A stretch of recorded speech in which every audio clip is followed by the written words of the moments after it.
2억 넘게 뛰었다. 상승의 시그널들이 조금 보인다. 거래량들은 어떤 식으로 형성을 낼까? 뭐 결론부터 말씀드리면요.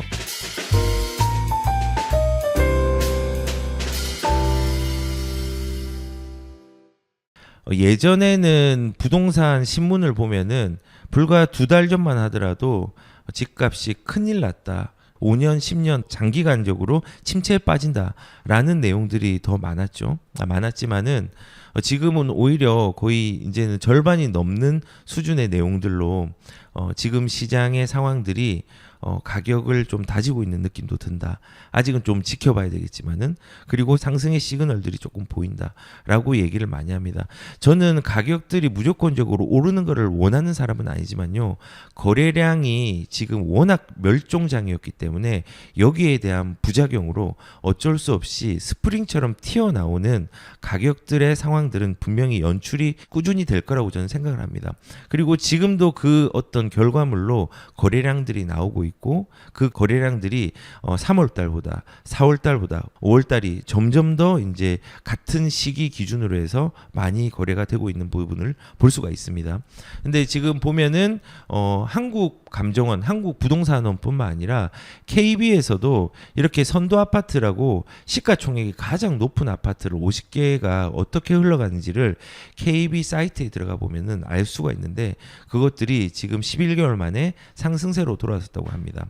그리고 뭐 한간에는 큰 호재가 있는 수도권의 주요 지역들을 보면 뭐 광교도 집값이 껑충 2달 만에 2억 넘게 뛰었다라고 했는데, 이 광교 같은 경우도 가장 수원에서는 가격대가 높은 지역 중에 하나죠. 이런 식으로 상급지에서, 그리고 거래량이 많았던 지역에서는 거래량과 대등하게 연동되어 가지고 가격이 움직이고 있는 양상들이 형성되고 있습니다. 그래서 지금 힐스테이트 광교 같은 경우는 97평방미터 기준으로 해서 이번 달에 한 15억 8천 이달에 이제 거래량 신고가 됐다고 하더라고요. 그리고 영통구 같은 경우도, 수원 같은 경우도 집값이 7주 연속 계속 상승세가 이어지고 있습니다. 예, 지금 상황은 대부분 전부 다의 지역들이 이렇게 되는 건 아니지만은 충북 같은 경우는 아산에서도 좀 그런 양상들이 일어나고, 강원도 쪽에서도 일부 지역들이 일어나고 있고요. 그리고 하물며 대구에서도, 대구 같은 경우는 내년에 이제 물량들 올해가 가장 많고 내년이 좀 줄어들고, 대구 같은 경우는 2년이 지나면요, 이제는 이 물량이 쏟아지는 것들이 어느 정도 소화가 됩니다. 지금 물량이 굉장히 많은 대구 같은 경우도 어느 정도 거래량들이 나오고 있습니다. 인천 같은 경우도 마찬가지고요. 인천은 물량도 많이 나오고 거래도 많이 나오는 지역들이 일어나고 있습니다. 지금 시장의 상황은요, 우리가 1월, 2월 달에는 이렇게 얘기하면은 야, 이거 그냥 일시적으로 있는 기술적 반등이야라고 얘기를 많이 했지만요, 실질적으로 이 추이가 계속 이어지고 있습니다.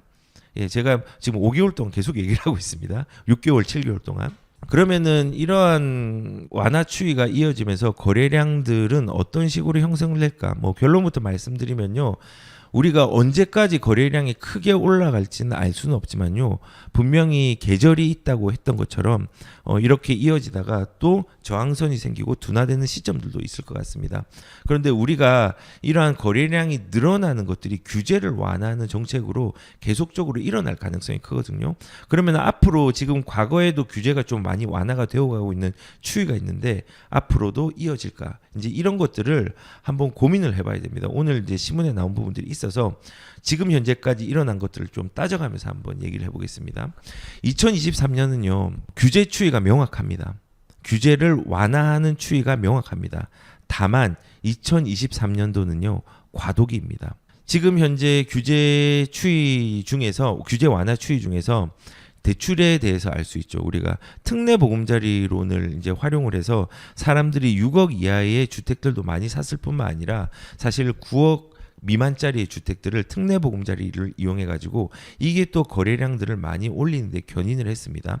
아마 이제 이 부분들이 히트를 쳤기 때문에 이 특례 보금자리론이 아마도 한 차례 조금 더, 원래 1년 한시적이었잖아요. 근데 소진이 거의 다 됐습니다. 거의 다 됐고 이 부분들이 지속적으로 필요하다면은 한 차례 더 연장을 해서 돈을 풀 수 있는 가능성들이 저는 크다고 생각합니다. 그리고 부동산의 온기가 확산이 되는데 집단 대출 68% 급증을 했다라고 이제 얘기를 한 겁니다. 이 대출이 완화되고 대출을 사용한다는 건요, 수요층이 몰려든다는 겁니다. 수요층은 왜 몰려들까요? 집을 사기 위해서 몰려드는 겁니다.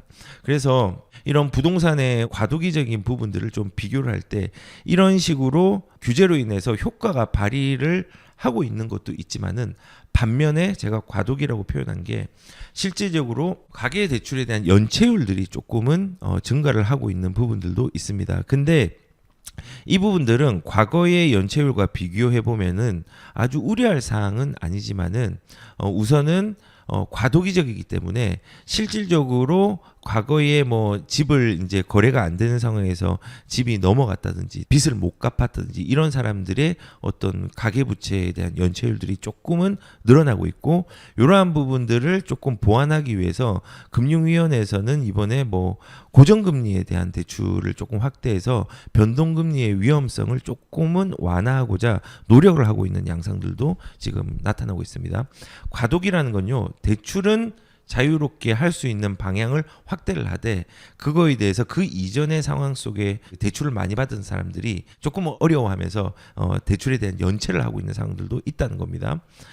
그리고 이제 이런 것도 있죠. 과도기적인 게 좋은 입지는 분양이 되게 잘 됩니다.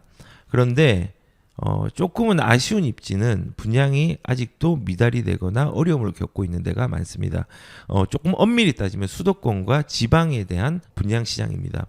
그래서 둔촌 주공 같은 경우는 재건축 입주권이 이번에 예전에 말이 많았잖아요. 아, 이거 13억에 분양해가지고 너무 비싸다. 이거 큰일 난다. 이제 마이너스 피 나온다 했는데 이번에 거래된 게 11일 날 거래된 게 18억에 거래가 됐습니다. 프리미엄이 5억이 붙었습니다. 좋은 입지는 이렇게 계속합니다. 반면에 뭐 전국 내달에 3만 6천 가구가 분양하는데 양극화가 심화된다라고 얘기를 했는데 실질적으로 지방에서는 아직까지 분양 시장이 미달이 되거나 어려운 곳들이 상당히 많이 있습니다. 그래서 일단은 모든 시장들이 다 좋은 게 아니라 좋은 지역부터 사람들이 그 지역에 매수를 하거나 분양을 하거나 거기에 대해서 손을 내밀고 있는 상황입니다. 이것도 지금 과도기적인 상황에 있다고 저는 생각을 합니다. 그리고 일단 좀 명확한 게 뭐냐면은 세금에 대한 부분을 보면은 지금이 완화는 하고 있지만은 규제의 완화에 대한 부분들은 명확하나 현재는 과도기라는 게 세금을 완화했습니다. 그런데 항상 정치적인 이유로 많이 막혔습니다. 그래서 완벽한 완화가 아니라 타협적인 완화가 지금 많이 일어나고 있습니다. 취득세는 완화하겠다고 발표했죠.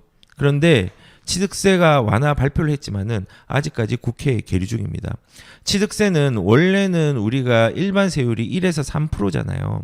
그리고 조정 대상 지역에서는 8%가 2주택이 8%고 3주택이 되면 조정 대상 지역이 12%였는데 요거를 그 2주택이 되어도 이제 조정 대상이라도 1%에서 3%로 하기로 이제 좀 발표를 했고 3주택이 되면은 12%가 아니라 조정 대상 지역이 6%로 이제 하기로 했습니다. 그리고 4주택일 때도 이제 법인이나 이렇게 된다고 하더라도 6%로 6%를 하기로 했습니다. 근데 이게 지금 국회에 계류 중이고 아직까지도 주택 수에 따라서 취득세가 중과되는 양상들이 아직까지 해결되지 않았습니다.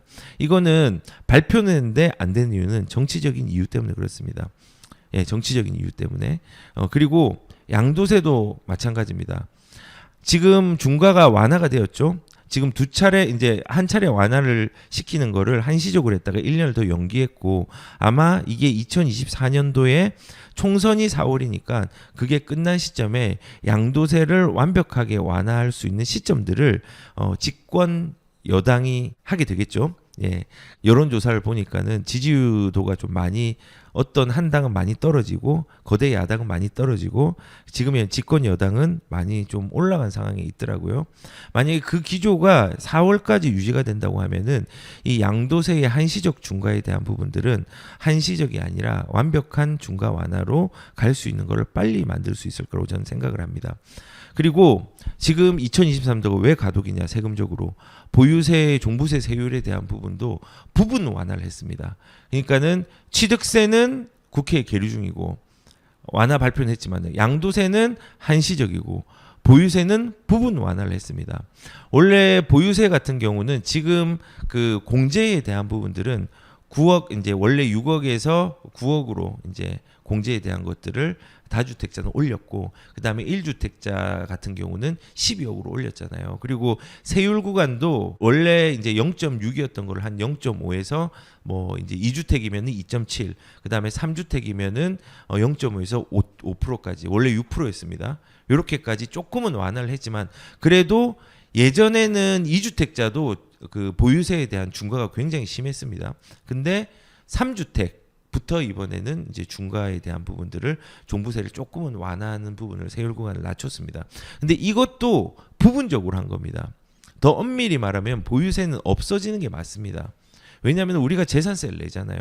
7월달, 9월달에 재산세를 내는데 12월달에 거기에 대한 초과되는 종부세를 내는 거는 사실은 이중과세가 맞습니다. 그리고 이 이중과세는 사실 세입자에게 조세가 전가가 됩니다. 그렇기 때문에 우리가 실내로 얼마 전에 이제 오피스텔의 빌라에 대한 관리비에 대해서 투명화 방안들을 제시를 했지만은 예전에 5만 원 하던 빌라의 관리비가 15만 원, 20만 원까지 올라갔습니다. 왜 그럴까요? 세금을 올리니까 그것들이 전가가 된 거거든요. 그리고 아파트 같은 경우는 세입자들이 들어오면요, 세입자들의 전세금이 올라갔습니다. 왜 그럴까요?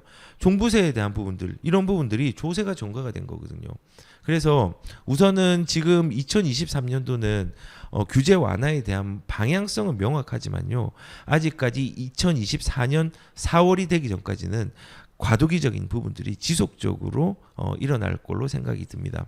근데 다행인 거는 이번에 그 보유세에 대한 부분들은 정부에서 할 수 있는 부분들은 조금 다 했죠. 다주택자들은 9억으로 하고 그다음에 1주택자는 12억으로 올리고 그다음에 공시지가를 많이 내리고 이런 부분들은 다행히 좀 어느 정도 방편을 해서 2023년도 같은 경우는 종부세가 많이 떨어질 겁니다.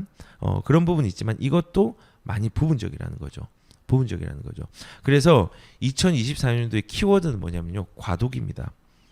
그리고 2024년도는 이 과도기가 어느 정도는 해결될 수 있는 기회들이 많은 시점들이 부분이 있다는 겁니다. 이게 이제 정치적인 부분으로 조금 많이 접근을 해야 되기 때문에 구체적으로 얘기하기는 조금은 조심스럽지만은 아마도 2024년도가 되면은 이 지금 과도기적인 부분들이 많이 해소가 될 수 있는 가능성이 저는 크다고 생각합니다.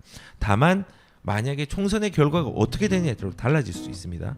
하지만 그 결과가 우리가 예상한 대로 된다고 하면은 아마도 거래가 조금 더 활성화될 수 있는 여건들이 많이 만들어질 수 있을 거라고 저는 생각을 합니다.